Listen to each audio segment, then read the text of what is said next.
Okay, this time let us add some basic sort of placeholder backgrounds to a game, just so we can get that full illusion of things moving and tweaking. Let's just get rid of these things. We don't need you. We don't need you. Just grabbing and deleting. You can delete the rest of the stuff out you've seen if you want to. But for now, just get rid of those walls. What you're going to need to do is you're going to need to create a few images. So I'll just create two images here. There's going to be a floor, and there's going to be a sky. You can tell straight away that, I did this out very quickly. It's not very good. You will do a better job because you're going to have more time to do it. But just for the sake of this video, I'm going to use this as a placeholder.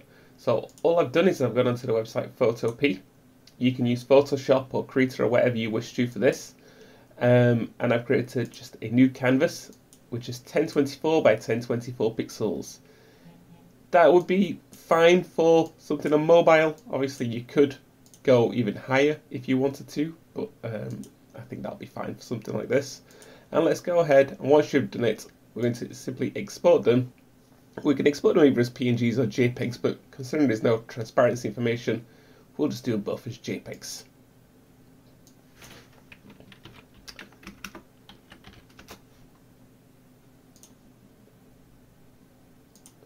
So I'm just going to quickly export both of these out. Oops.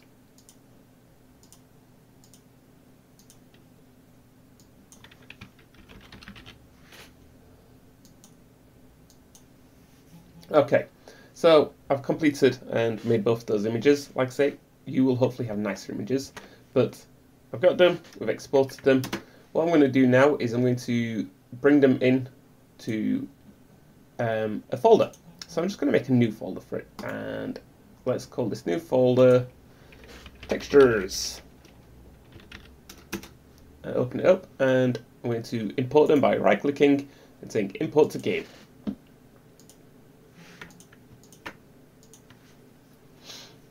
So there you go, we can see both textures. Now we are going to set up a simple material for these. So I'm just going to right-click the floor and press Create Material. And floor underscore matte works like a good name for me. There's going to be a few things we're going to want to do with this. Oh, quick note, sorry, I totally forgot to mention, when you're making your artwork, make sure it's seamless. So you'd notice with this, hold the shift key when you're doing your lines and make sure that the end would be a complete mirror to the other part. And it's the same with this. I've made sure this end is an absolute, symmetry at this end. So otherwise you're going to get sort of like a weird tile look. Let me show you what I mean. So we're going to do a few things, and we'll be able to see it up here. So the first thing we're going to use is something called a panner. And this is just going to be a quick and cheap way for us to get this to move. So let's set that to 1. And you can now see it's going to look like the floor is moving. So you can set these values to whatever you want. We're also going to wire up something to this coordinate node, which is a texture coordinate. So you can get that by holding U, left clicking, or right clicking and typing texture coords. Texture coords. So we've got two nodes here that we've wired in. So this texture coordinate essentially allows you to make a few changes. This is going to control how many times it's going to repeat. So for example, if I set both of these to 4, you can now see that it looks like we've got lots of floor tiles that are going to be moving across the screen. And you know what? For the most part, that's going to do. So I'm going to hit save, and for now, that'll do. What I'm going to do is I'm just going to create a plane. Oops, we want a shape plane. So this plane, I'm going to drag my new material on it. And this is going to be my flow. So let's scale it up a whole bunch.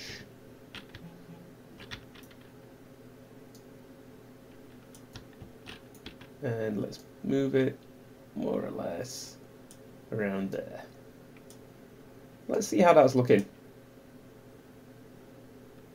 Not too bad. Might want to repeat it a little bit more because it looks bloody huge. So let's do that. So I'm going to go back into this screen here. Let me do it so I can see both at the same time. And maybe let's triple it. So let's go ahead and set this to 12. And let's see how that looks now. There you go, looks a bit better. I think possibly the speed's a bit too slow now. Gonna need to increase that speed a little bit. And let's get rid of you as well for now. Cool.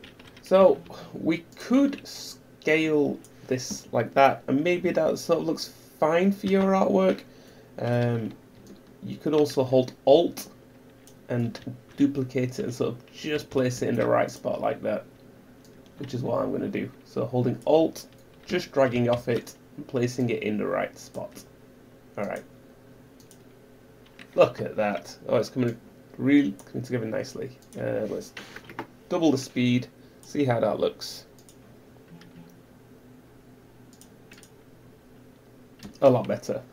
Alright, next let's do the same thing for the sky.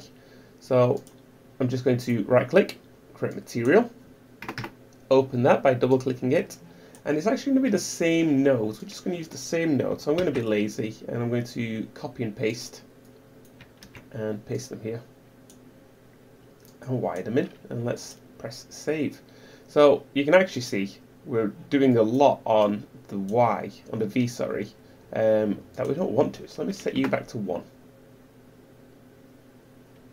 That's possibly also too high. Let's set you to maybe, you know, that's something you could probably tweak actually, so probably didn't really need the texture coordinate, but again, that's something that you'll be able to mess with. So set you to a different number, and let's move you over here, and just in the same way that we did before, I'm going to create a plane. So shape and create a plane, and let's just rotate that plane 90 degrees so it's facing us, and let's scale it up a whole bunch and drag our new sky material on it.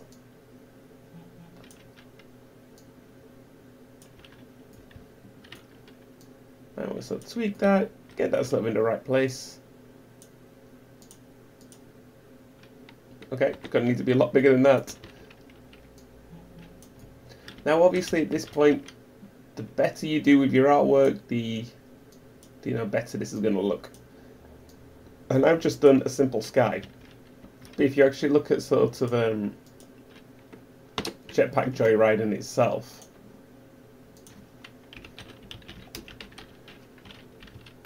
I quite like they've gone for a sort of repeating sci-fi background, I think, which looks really nice, sort of that interior.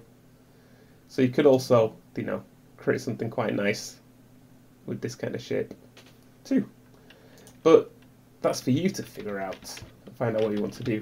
Obviously a nice skyline would work well too, and you can sort of tweak and mess with this as you see fit. But I think it's starting to look a little bit like what we want it to. Okay, I'm still spawning coins too high, but we get the idea at this point. So spend a bit of time and try and get that artwork looking good. Alright then, that will do for this one.